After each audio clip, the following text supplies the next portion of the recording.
think it's official. I think that we have started. So as I was saying, my name is Nichol Chase. I am here subbing for Chandra and very, very happy to be here with you, with this community. I have also done some subbing for Eve Ekman, who I know that Chandra teaches with quite a bit. And so this is the first time I'm stepping into this community. So I'm really, really grateful to be here with you. Thank you for saying yes to this experience. And it will be as advertised this evening. We will do mantra, movement, and meditation. Part of the reason why I think that it is so well aligned for me to be stepping in to sub for Chandra is that we have some similarities in our background. I have done a lot of studying of various styles of yoga. I lead yoga teacher training programs and meditation teacher training programs. So I teach meditation, I teach yoga. I've studied a lot of yoga and Hindu philosophy. I've studied a lot of different types of Buddhist philosophy. So a lot of what I bring into my teaching is a weaving or synthesis of these different traditions. And it does include mantra and singing. It includes movement, and it includes meditation and mindfulness in its various forms. So, and I'm also, by the way, I'm a musician as well. I studied opera in college. I have a degree in opera. So I love to bring in chanting and singing. You'll see I brought my harmonium this evening. So we will be doing a very simple mantra together. And I'll also end with just a listening practice. I'll do a chant for a listening practice near the end. So our subject for this evening is on the perfection of wisdom, what that is, and also kind of how this relates to the nature of the mind, right? The nature of the mind. I also kind of want to draw in the question for us to be holding throughout the evening of what is wisdom? What does that mean? Does it only include the mind? Or does it also include the body? Does it include the emotions? Does it include all the layers of what you might call the self, right? So hold it lightly for now, and we'll unpack it further as we move through the evening. We will start with one of the M's in this experience, which is a little bit of movement. So yeah, all look so cozy in a seated position. So, but I'm going to ask you to stand up momentarily. Now, one of the ways that we can connect with our present moment awareness and how we develop wisdom, how we develop insight, is by coming into the bodies. Yes, this is how we interact with the world around us, but also how we kind of open the sensory gates. So standing in a comfortable position, maybe feet hip widths or outer hip widths distance apart. Allow your arms to relax by your sides and maybe shake out any tension that you might be holding in your hands, your arms, your shoulders. Nice, nicely done. And then I invite you to simply stand with a slight bend in your knees and find kind of this central plumb line where you feel like you're not leaning too far forward, too far back, not too far to one side or the other. Like where is that central point where you can stand with strength and ease? And as you stand here, I invite you to first tap into your sense of sight. It's usually the first one that gets awakened. So you can even kind of shift your position, look around the space that you're in. You might find something that is interesting, that catches your attention, maybe an interesting texture or shape or color. And continuing to scan if nothing really grabs your attention, just bringing in that awareness of your sense of sight. What feels interesting? What is resonating?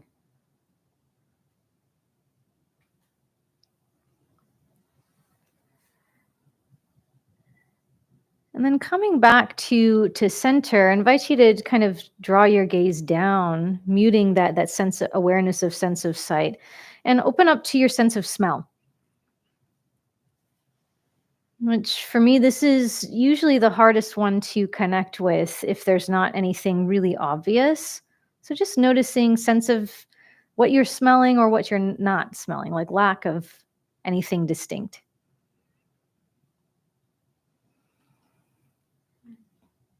Mm.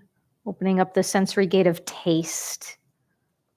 Maybe moving your tongue around on the roof of your mouth, maybe across the backs of your upper teeth or lower teeth. Maybe tasting something you just ate or drank, or maybe tasting sour or sweet. Hmm. Now, I invite you to awaken your awareness to your sense of touch, which might be as simple as just noticing how it feels as your clothing touches your body, your skin. You could even get really curious about your clothing or like the feeling of your skin. So you rub your hands together could also be sense of touch, rubbing your hands on some part of your clothing and just simply feeling how your clothing is on your skin. Awakening awareness of your sense of touch. Mhm. Yeah. Okay. Now, I invite you to open up your awareness to the sense of sound, like hearing. Hearing. What are you hearing in your environment right now? If it's helpful, you can close your eyes completely, or you can keep your gaze soft. Hearing, noticing the sound of your breathing, people close to you breathing, hum of the lights, electricity, air. More in the distance, maybe cars, vehicles further away. What sounds do you notice?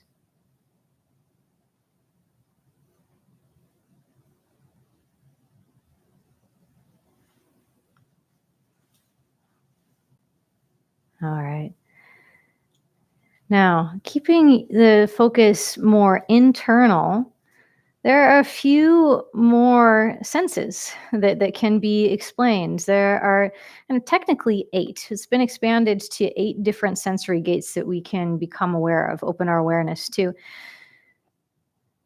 The next sense that we'll explore, and the sixth sense, is going to be this thing called interoception. Interoception means your awareness of the internal processes that happen inside your body. So, noticing perhaps the movements of digestion, the beating of your heart, the movement of your lungs with breath,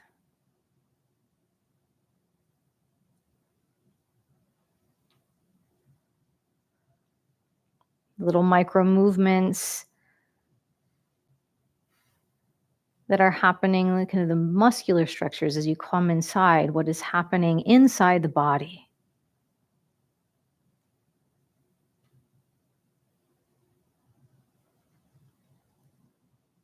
If your eyes have been closed, I invite you to very slowly and gently open them again so that we can explore our next couple senses to get to our eight sensory gates. There's a vestibular sense, which is that kind of inner ear balance sort of sense. So I invite you to shift your weight to one foot, come to the ball of the other foot, and then if you're feeling really balanced, that the inner ear balance is really working for you, you can float your foot up away from the floor. If it's feeling really balanced, you can even start to kind of move it around in different positions and kind of test your balance a little bit, forward, back, to the side. How do we maintain the balance on one leg? All right. Hey, good work. And then we'll shift the weight to the other foot and come to the ball of that foot. And again, if you're feeling that all balance is happening well, you might lift the foot up and move it around a little bit, just testing I'm testing balance right now. How's that inner ear balance system working? Vestibular sense. Good. And then you can lower that foot down. Now, our last piece is called proprioception, right? So it's our sense of how far we are away from things, like our sense of how we show up with other objects in space, right? So noticing how far away you are from me, how far you are away from each other, how far you are away from the floor. So to explore that, we'll do a little bit of light movement to warm ourselves up. So starting with the feet and the ankles, just feeling your feet on the floor, start to shift your weight forward and then shift your weight back, and shift your weight forward and shift your weight back. A couple more times, just rocking forward and back, noticing how your body is working to maintain balance. You can take it a little bit further forward, a little bit further back, and still, the muscles are working to maintain that balance. And then find the center between front and back. Again, finding the plumb line that we started with. Excellent. And then shift your weight from one side to the other. And just starting to do a little bit of a sway, shifting your weight from side to side. Noticing how it takes you in closer proximity and further proximity from the things around you. It's really heightening that proprioception, your body in space. And then finding that central point where you're right underneath yourself, finding the plumb line again. Good. Yeah. And then start to lift one heel and then the other. Moving from side to side, you choose the pace. Anytime I do simple movements like this, I think, we should take them to the dance floor, right? Just moving from side to side. Contemplative dance floor. Maybe this is how we would move, like, I'm so peaceful. Just gonna lightly shift the weight. And then keep one heel lifted and do ankle rolls in one direction. And part of what we're doing is warming up all of the joints, which is really beneficial for the body. And then roll the ankle in the other direction. And then set that foot down and you'll shift your weight and roll the other ankle in one direction. Fantastic. And then you'll roll it in the other direction. Okay. And then set it back down. And you'll bring your feet and legs all the way together. And bring your hands to your thighs, just lightly touching, leaning forward slightly. And we'll do a little bounce with the knees.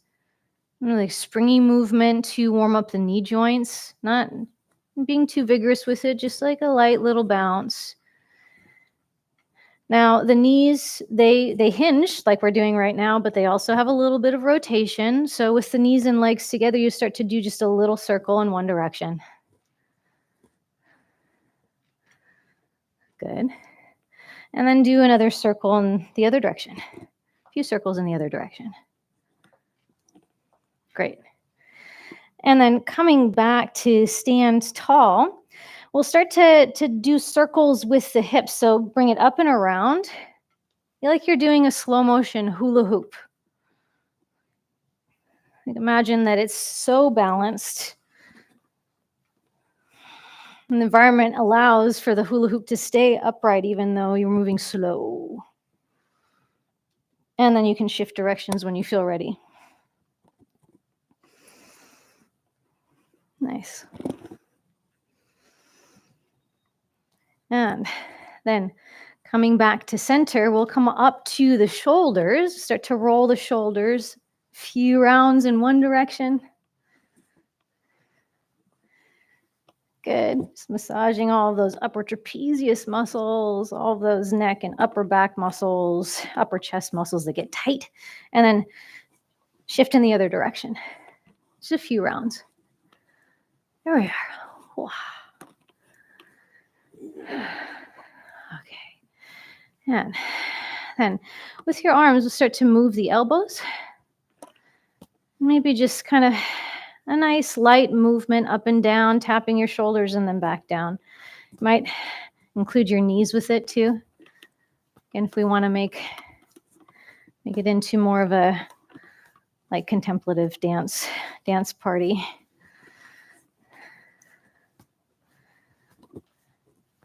Okay. And letting that go.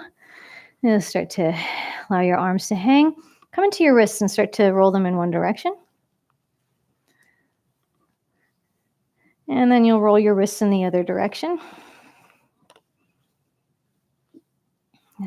And as if you have like a really, really big ball of Play-Doh, you're going to start to kind of knead the air with your fingers, warming up your hands and fingers. And pick your favorite color or combination of colors. Maybe you make, thinking of imagining you that you're making something. This big ball of Play-Doh. Mm-hmm. And then shake it out. Yeah. And then draw your chin down in toward your chest. And roll your right ear toward your right shoulder, and you'll come back through center and go the other way. So for tonight, we'll just do half circles. If you do want to expand to doing full circles, you can. Just this little pendulum action side to side. Getting a light stretch through the head and neck.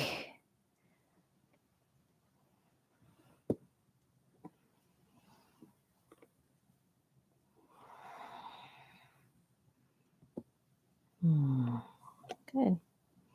And then when you feel complete, bring your head back to center and lift it upright. Now, lastly, we tend to grip some of these muscles in the face, really kind of all the time under the radar, but especially when we sit and we're sitting still for a while. We want to free the muscles in the face just a little bit. So take your hands to just above your jaw line and start to circle. These are big, strong muscles called your masseter muscles, your chewing muscles. They want to get involved with everything. So I just want to tell them, like, relax. You might open up your mouth a little bit. Even move your tongue around a little bit. Mm-hmm. Another one of the muscles in the face that tends to get over involved is right above the cheekbone, called your temporalis muscle, by your temples. So just going to massage that out a little bit too. Yeah. Good. And now letting that go.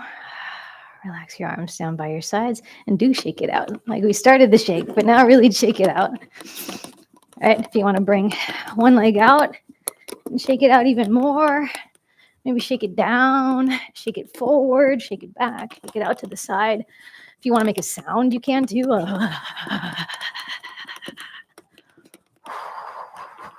It needs to be, just getting out any last little bit of tension. Nice, I like it. Okay, and then allowing that to settle. Coming back to the plumb line. And sometimes it's easier when you do a little bit of stretching, and also when you find like how to stack your spine in a standing position, you sit down and it just naturally kind of falls into place. So that's our aim, is that we want to prepare ourselves to sit and do some seated meditation next. But for the position of the spine, right, we want to feel that plumb line. But ideally, what is happening with the spine, like the natural curves of the spine, it kind of dips in a little bit through the low back. So we don't want any tucking or rounding in the low back standing. We also don't want that, especially sitting. So take one hand to your low back. Feel how it kind of draws in and forward a little bit. I'm going to have you do that when you sit down too, to make sure that that is happening. Then from there, going up further in the spine, it kind of rounds back a little bit in the middle part of the spine. That's good.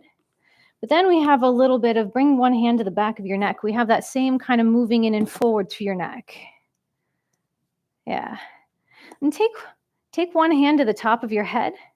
Think of lightly tucking your chin and moving up through the back of your neck to press your head into your hand. So that kind of like Active and easy lifting up through the crown of your head and really through the back of your neck. Slight tucking of your chin is what we're looking for ease in the neck. This also helps to release the jaw and the muscles in the face. So you can lower your hand down and try to keep that same sensation of tucking chin slightly and lifting up through the back of your neck. Easy length through your spine. A little bit of moving in and forward through your low back and a little bit of that same curve in your neck. Just take a couple breaths here, feeling that, the ease of it.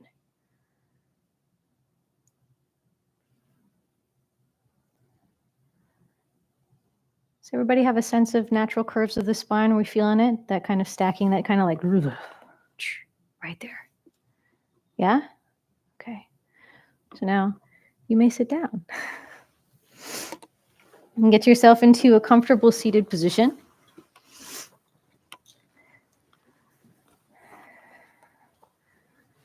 With all of those things in mind, how do you offer yourself support?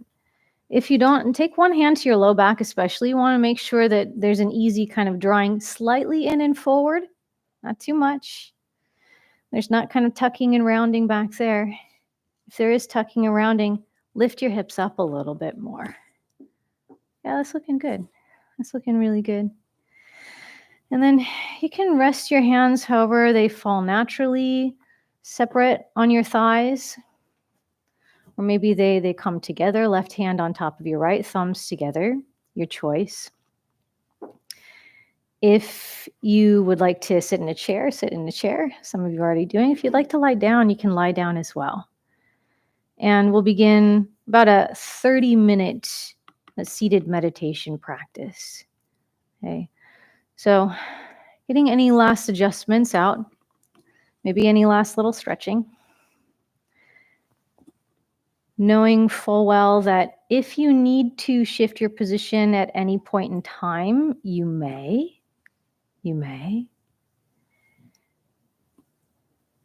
But trying to, if you don't have to move, trying to just observe the impulse to move. You may soften your gaze, draw your gaze down slightly, or you can close your eyes completely.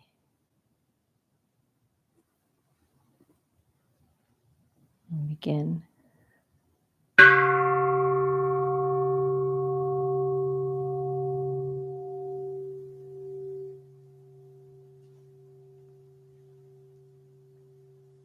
Hearing the sound of the singing bowl, feeling the settling of your body.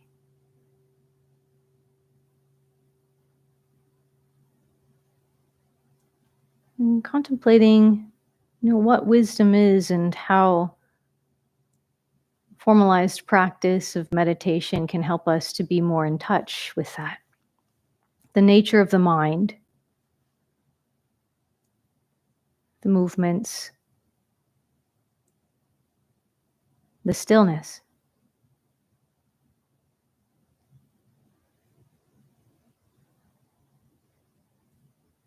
So as you're settling in, notice the parts of your body that are in contact with the props underneath you, the pad underneath you.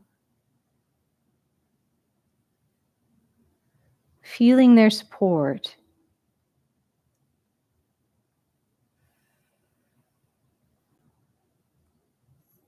Even here, we're finding our sense of balance, vestibular sense, inner ear balance. So really noticing and refining now, where is the plumb line? Do we have an easy length through the spine? Are you leaning too far forward or back, or to left or the right? Where is center?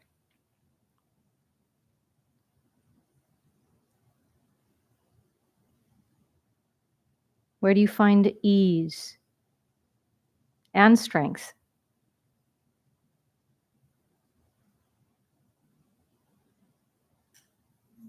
Perhaps noticing your awareness even with eyes closed or with a soft gaze.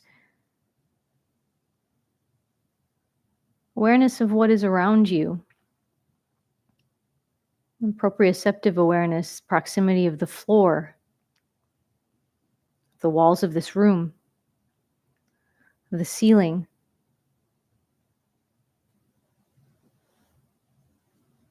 How do we find ourselves in space?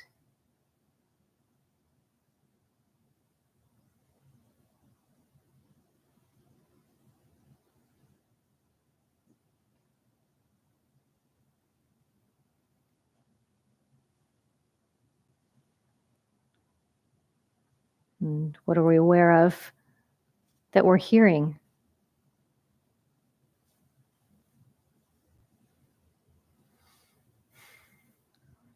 Allowing our senses to be visited one by one, yet again. Finding awareness now in a seated position.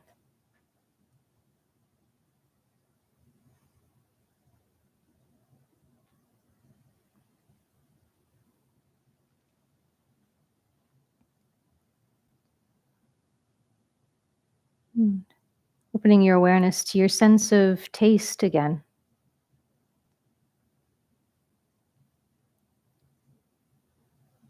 Which there may be something specific or maybe hard to discern, but just noticing what's there.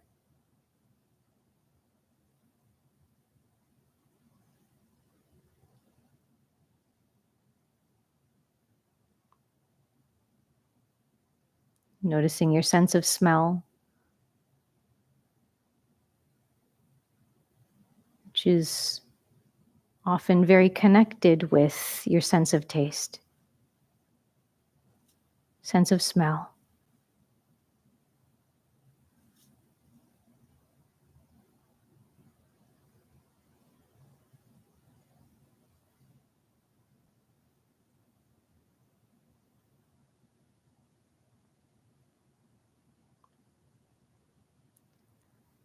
And opening up to your sense of sight, of seeing.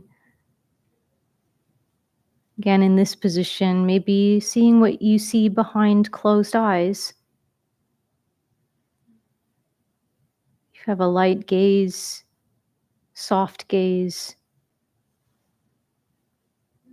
noticing the hazy picture, the impression it makes on you, color, texture.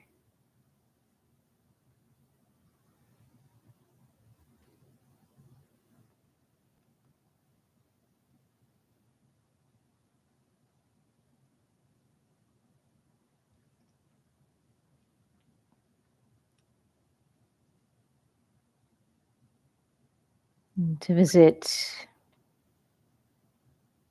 internal processes, interoception, begin to notice your breathing. At first, not trying to manipulate it in any way.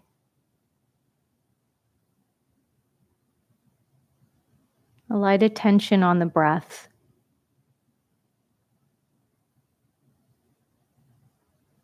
Inhaling and exhaling.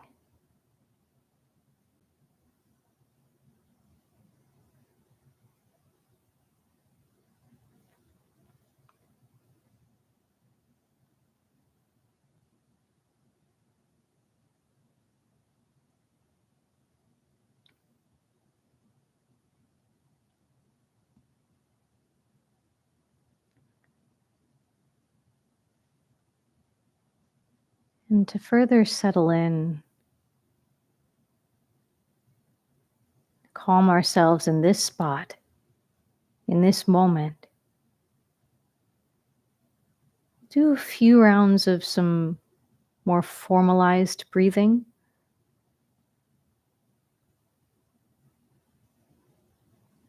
In yoga traditions, we call this Ujjayi pranayama, victorious uprising breath. This particular form has been popularized as box breathing. And so the cadence, the form of the breath will kind of form the shape of a box, 4 counts for the inhale, 4 counts pause, 4 counts exhale, and 4 counts pause. So preparing for a few rounds of this box breathing, I invite you to inhale deeply and exhale, empty out. And through your nose, lightly inhale for 1, 2, 3, 4. Pause. 1, 2, 3, 4. Exhale. 1, 2, 3, 4. Pause. 1, 2, 3, 4. Inhale. 1, 2, 3, 4. Pause. 1, 2, 3, 4. Exhale. 1, 2, 3, 4. Pause. 1, 2, 3, 4. Inhale. 1, 2, 3, 4. Pause. 1, 2, 3, 4. Exhale. 1, 2, 3, 4. Pause. 1, 2, 3, 4. Inhale, same pace. And pause. And exhale. And pause. Inhale for 4. Pause. And exhale for 4. And pause. Inhale for 4. Pause. Exhale for 4. And pause. Do 2 more like this on your own, counting to yourself.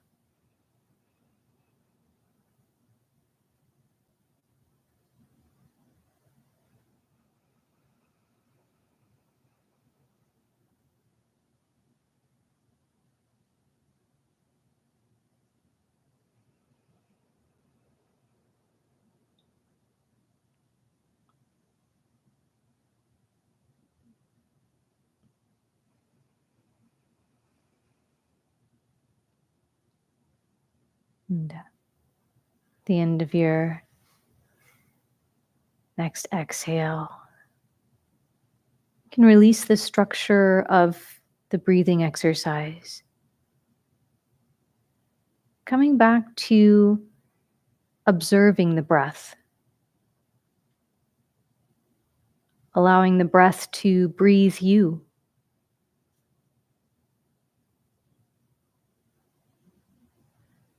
Noticing how it shifts. Breath, often called the life force. How is the life force moving through you?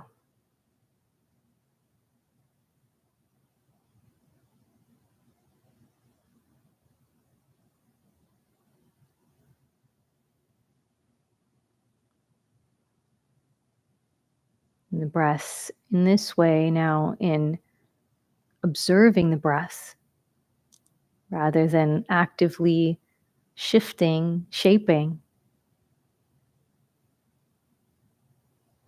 the breath becomes a helpful partner in presence, a gentle anchor to keep us here in this present moment. And if you notice that your attention is drawn away, and simply bring your attention back very gently. to observing your breath.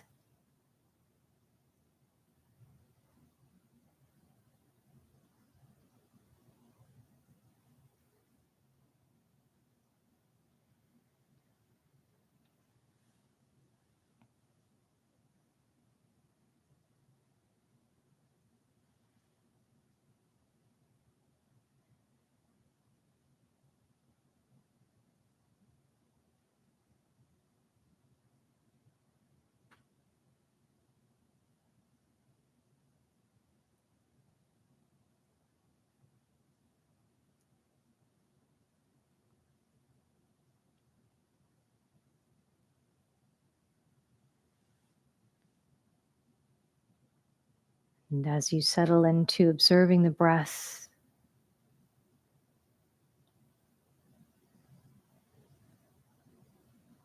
allowing it to keep you in presence, a peaceful presence. See if you can get the sense, the feeling of sending down roots through your feet, the soles of your feet on the floor. If you're sitting on the floor, down through your legs, your thighs, your pelvis. If you're lying down, through the whole backside of your body. And feeling what is in contact with the floor getting a little bit heavier, increasing in density, rooting down, magnetized to the earth.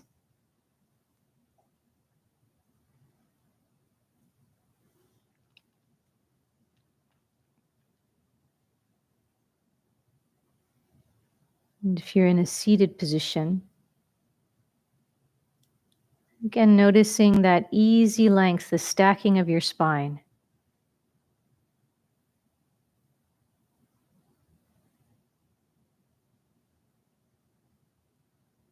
Moving in and forward slightly through the low back and feeling everything stack on top of that.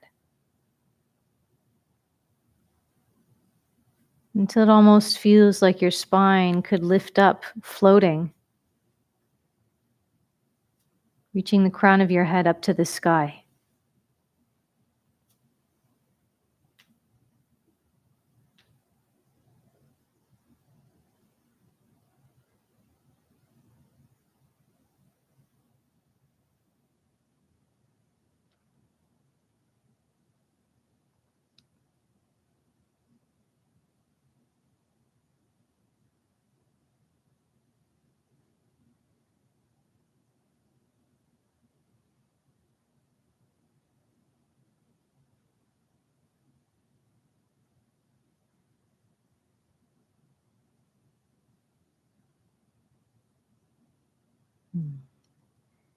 Keeping a light awareness in this way, grounding down,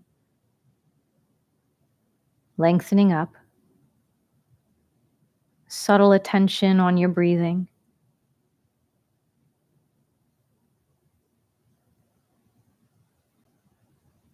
These are all aspects of ourselves that we can observe and help us to be present. Grounding in the reality of the relative world, the fact that we do have a body. We can be aware of our senses, our breath, our posture, the tension that we're holding or not holding.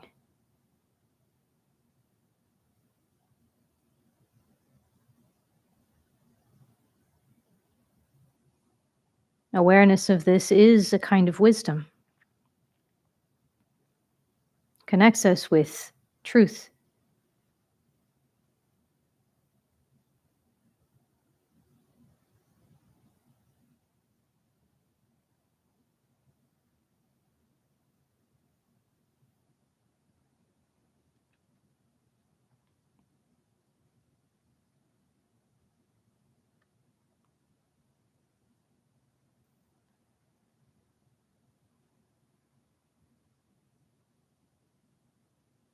Simply noticing breath, gentle attention on your breathing, resting in your body.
Perhaps noticing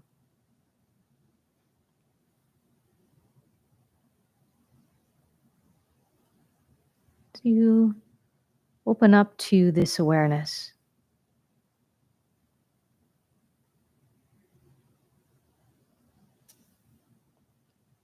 Noticing the kind of soft but radiant energy of what it means to be alive and in a body.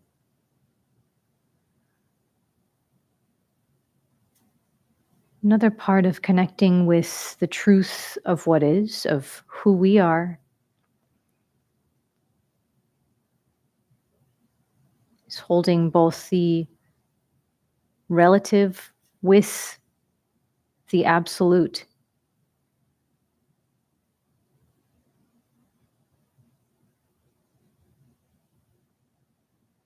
So now seeing if you can get a sense of awareness of the space, maybe an inch or two outside of your body.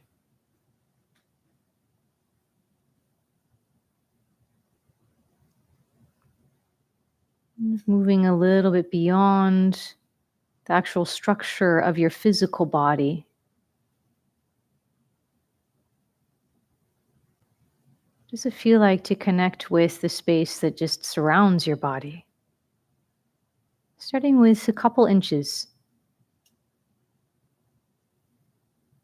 almost as though your body is radiating energy just a little bit outside of the physical shape.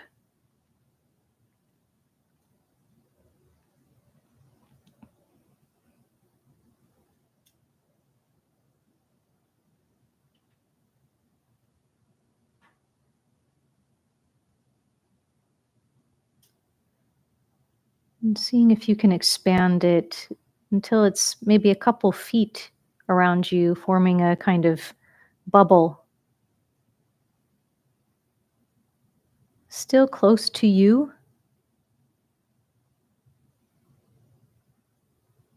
slightly expanding this sense of awareness of who you are, how you are here in this moment.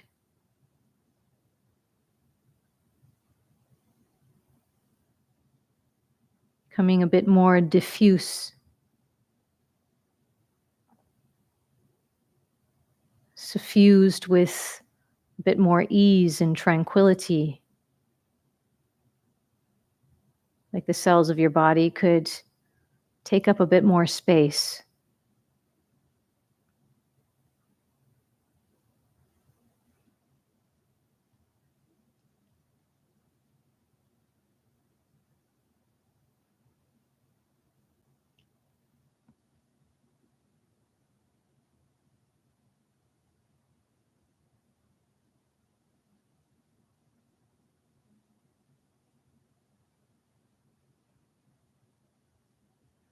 And seeing if you can sense into expanding to include an awareness of, forming a bubble around the group here practicing, us practicing together, the connection of us all, bubbles surrounding this group intentionally practicing.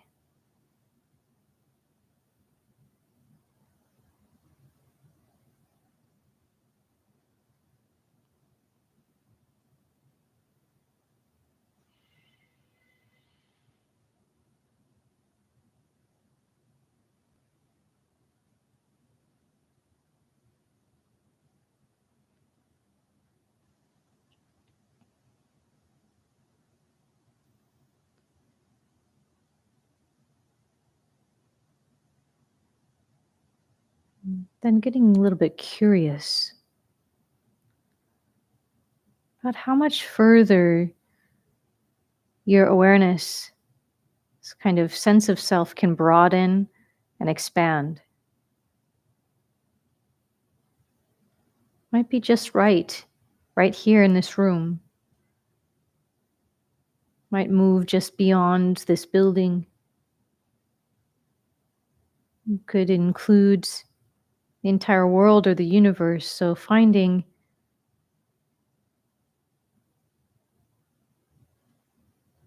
what you can connect with in this moment. Like stretching and broadening this kind of truth of the interconnected self, more absolute reality.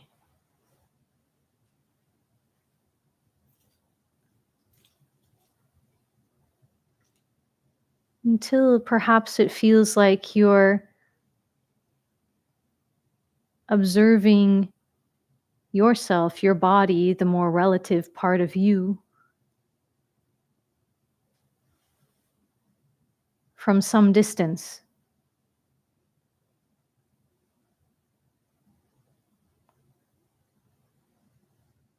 Keeping that anchor, that connection to the relative.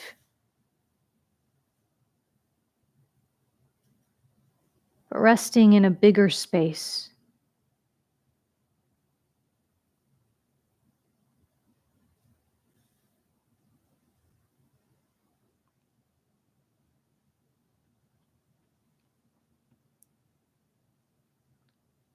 Feeling of breathing,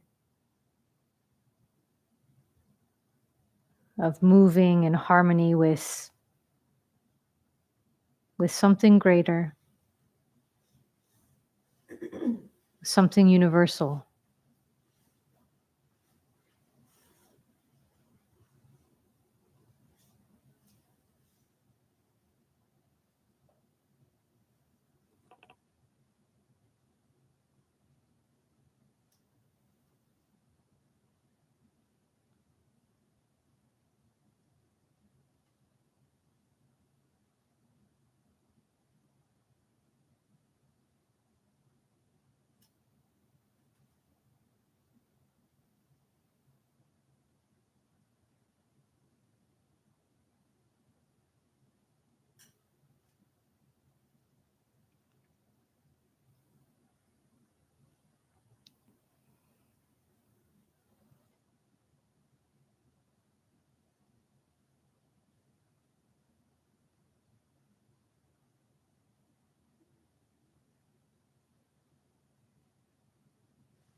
Even in connection with this spacious, broad,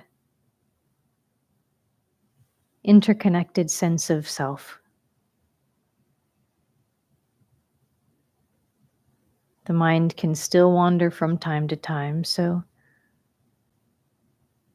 allowing yourself to be so open, spacious, curious. You simply notice, observe the activity.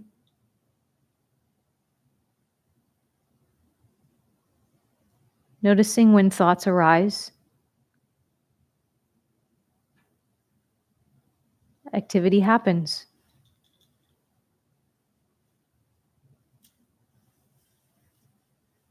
moves in some way, and then it quiets. And inevitably, it happens again. So noticing the phenomena of thought,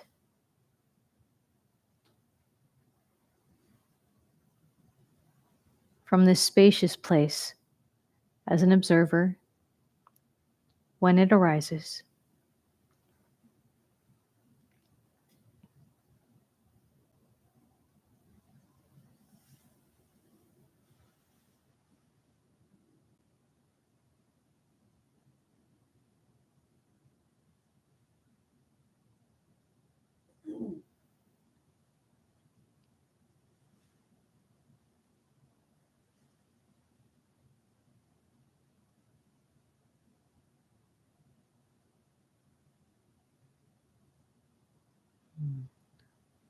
Also making space for and noticing any feelings in the body, warmth or coolness, tension or ease.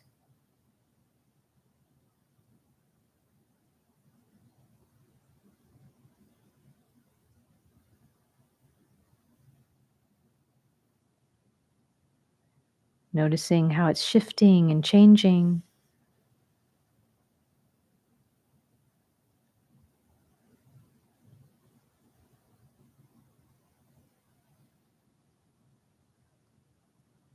Making space for and placing a light attention on any feelings.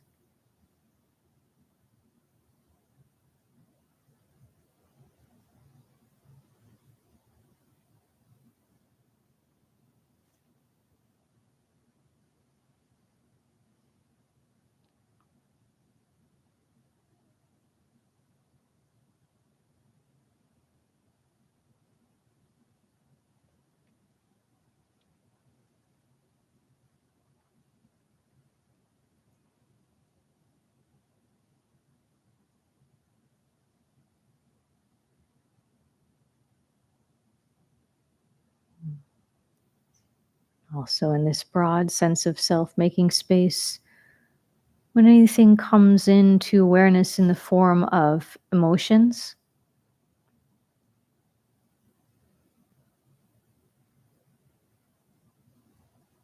when there are stories or memories.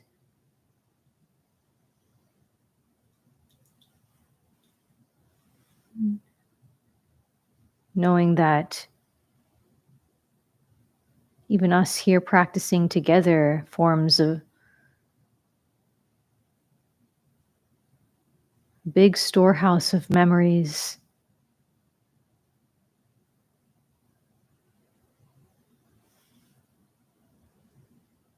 a plethora of different sensations and feelings.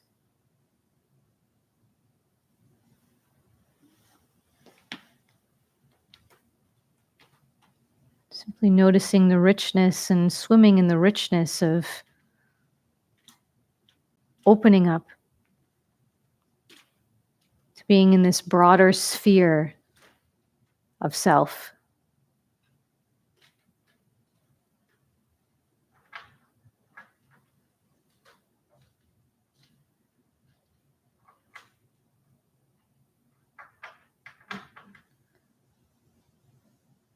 For the last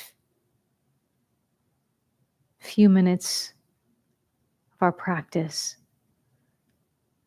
allowing ourselves to continue to expand further and further to place a light awareness on everything from the relative to the absolute. Open curiosity,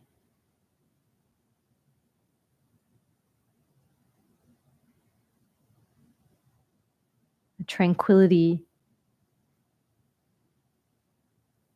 the inner sanctuary that we create through practice. It's a few moments longer, a couple more minutes in silence.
We'll slowly make our way back from kind of broad sense of self, noticing perhaps your hands touching your thighs, if they're touching your thighs, your hands touching each other.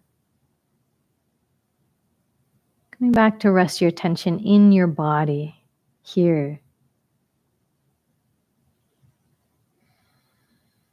Maybe taking a couple deeper breaths. Feeling the movement of your breath in your body.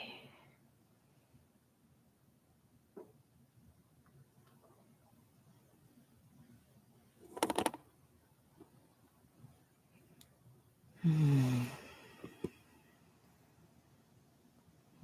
we'll gently begin to bring the practice to a close.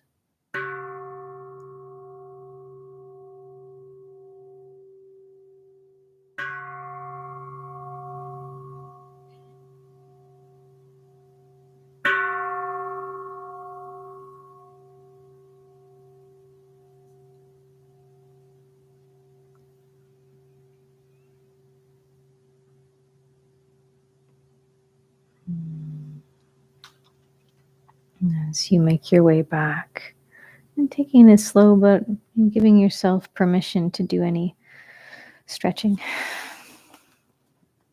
shifting position of your body. Coming back. Sometimes I find it really helpful, especially with meditations that kind of take us really broad, to just kind of like come back into the physical space, physical body. So you could look around too, if that's helpful.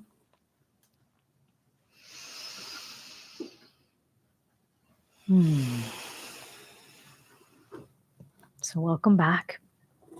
Welcome back. Welcome back. So for our time together this evening, I found myself really diving into and really inspired by Patrul Rinpoche. I know that Chandra has mentioned this Tibetan Buddhist teacher in the it's like late 19th, early 20th century, when he was prominent, and was a what is called a like a vagabond, like a wandering teacher. So no place of permanent resting, kind of moved from place to place, and had a lot of really interesting things to say about the nature of the mind, and how observing the nature of the mind helps us to gain this this true wisdom, this perfection of wisdom. And I also found myself, as I was diving into the kind of book that I was reading, was called Enlightened Vagabond. It's a really good read. So if you want to kind of pick it up, it's really fascinating.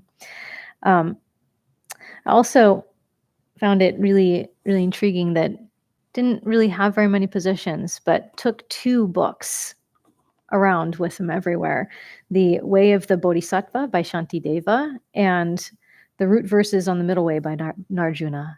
So we kind of have several kind of centuries of teaching that are represented in a lot of the scaffolding that created and brought about this teaching of Patrul Rinpoche.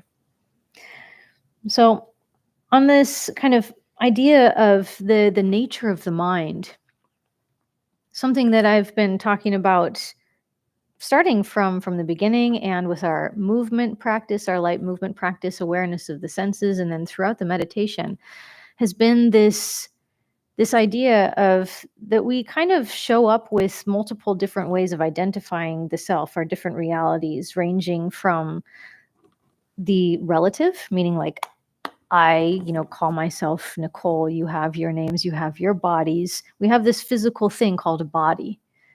And with that, we can be aware of the senses. We can kind of be feeling and be aware of the things around us. We can be aware of the breath, the beating of our heart. And yet, we can feel the connection with one another.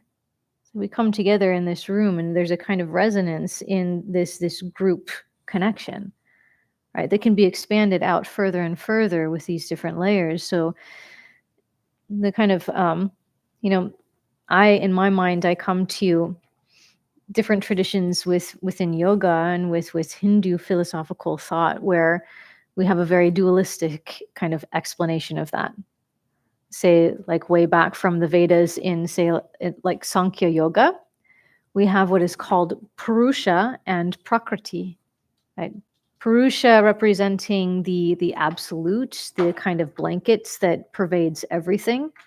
And Prakriti is all the separate things like the body, the breath, you, me, this beautiful orange, this table. And then you get into a lot of the kind of later yogic or Hindu philosophical thought, and you have traditions like Advaita Vedanta, which is non-dualistic, and you kind of have a blending of the two and just different facets of these two kind of nature of reality. And a lot of Buddhist thought is non-dualistic. And I think it's really interesting to kind of explore both of those. Now, one way that, so I'm gonna bring in a quote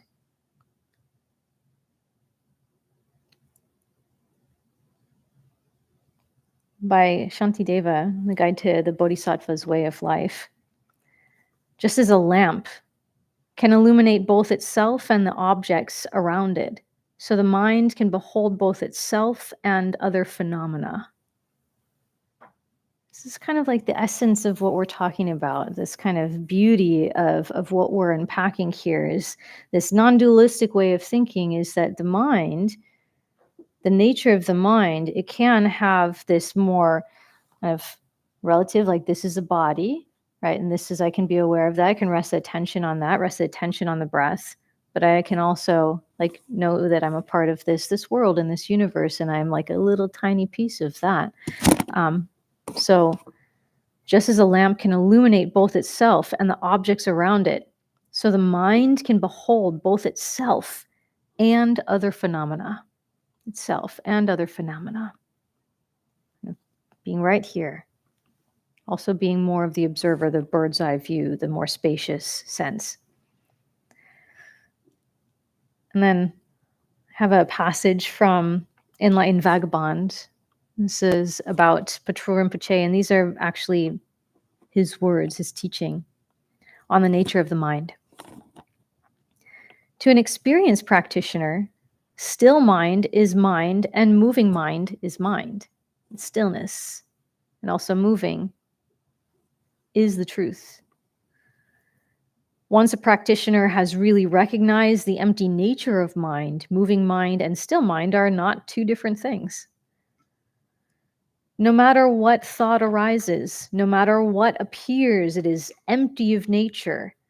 It is the play of primordial wisdom. It is the profound understanding of the victorious ones. Just leave this as it is, without fabrication or modification. Whenever thoughts arise, naturally, they will be set free spontaneously. This itself is samadhi, or this kind of enlightenment. This is dharmakaya. This is naturally arisen primordial wisdom. This is mahamudra. And this is the transcendent perfection of wisdom. Kind of being aware of all that is, from the relative to the absolute. Movement to stillness. How do you create an awareness of space that includes it all? Just as a rope already burnt by fire cannot tie anything up, discursive thoughts no longer bind. Their nature is emptiness. What appears as thoughts is the very radiance of emptiness. The radiance of emptiness. And how that connects us with wisdom. So, I have a question for you. If you're willing to engage with it just a little bit.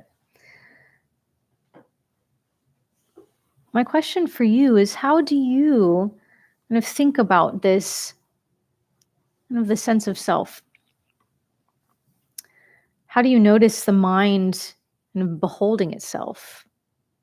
When do you notice that it's kind of more in this relative sense, noticing kind of the movements of the mind? When do you experience this kind of more broader sense of self? And it might even be a reflection on when you're sitting in practice, sitting tonight, sitting in general. Like when do you have like a connection with more like, this is the body and I'm resting here in the body and I'm kind of in this more broad sense of self. Has anybody had an experience where you felt like, yeah, I'm really connected to my body? What helps you to connect to the relative? What helps you to connect to the more absolute? Anybody have a thought, a sense? And what have you learned from it?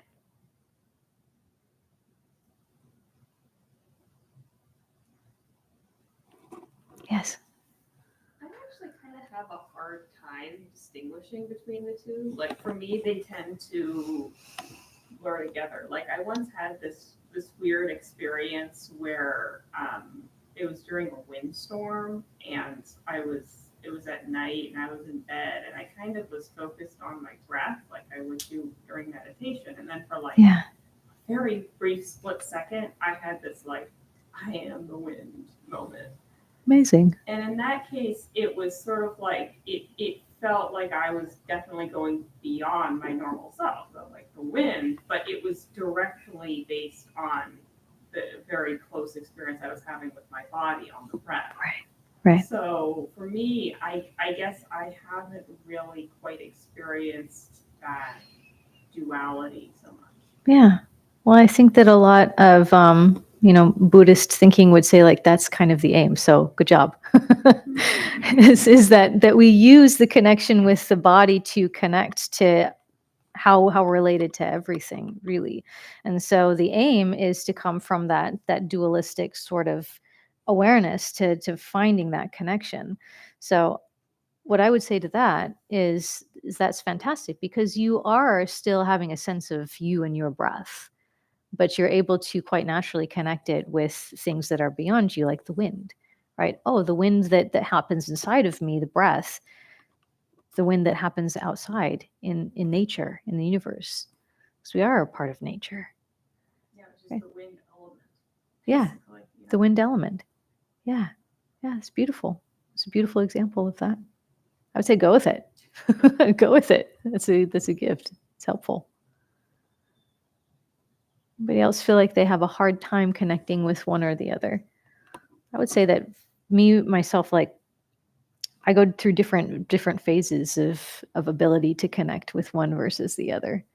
Sometimes I feel like anybody, when you have any pain in your body or any tension in your body, like feel really fixated on that.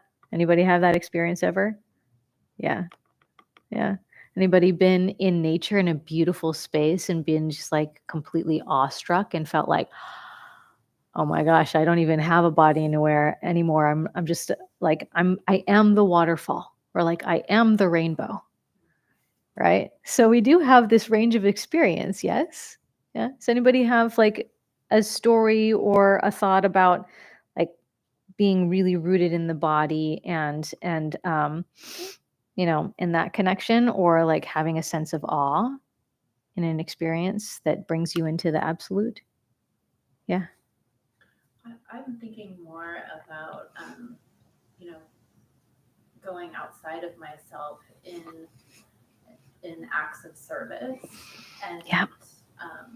there is like a selflessness in it when you Yep. have to help somebody else, True. or when you're in that process, Mm-hmm. and even to the point where like I forget that I'm hungry, I forget that I have to go to the bathroom.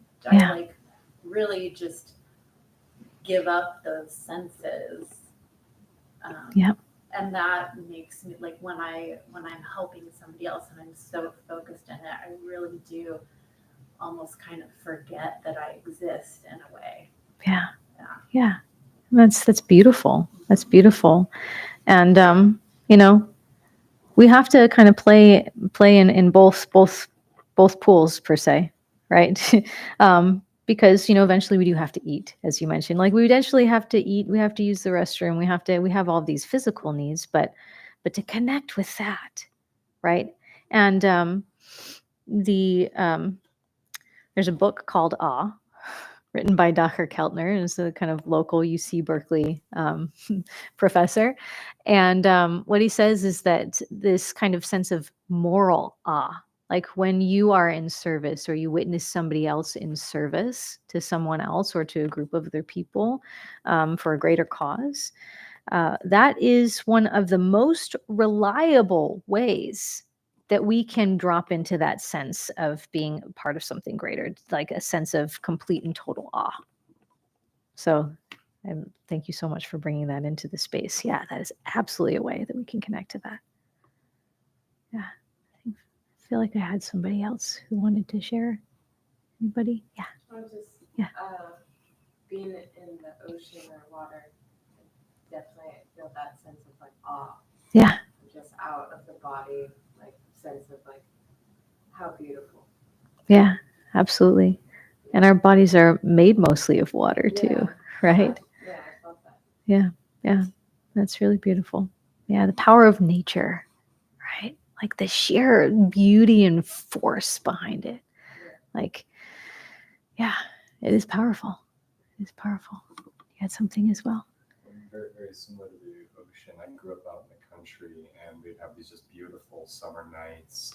You could see the whole galaxies, and I would look through the telescope that my dad had, and just understanding the perspective. I was a young boy, probably like in 5th grade, and just to really sense that like I am this tiny person on this little rock that's around this vast sun that's tiny compared to the immensity of the universe. And that awe, you start to identify with that awe and feel the vastness within it. Totally. Yeah, I can totally relate to that. Beautiful. Yeah, I feel that I'm a big fan of watching like space documentaries, and I always kind of drop into that. Like certainly looking through a telescope or even being in a place in nature that is remote enough that you can actually see the stars, right?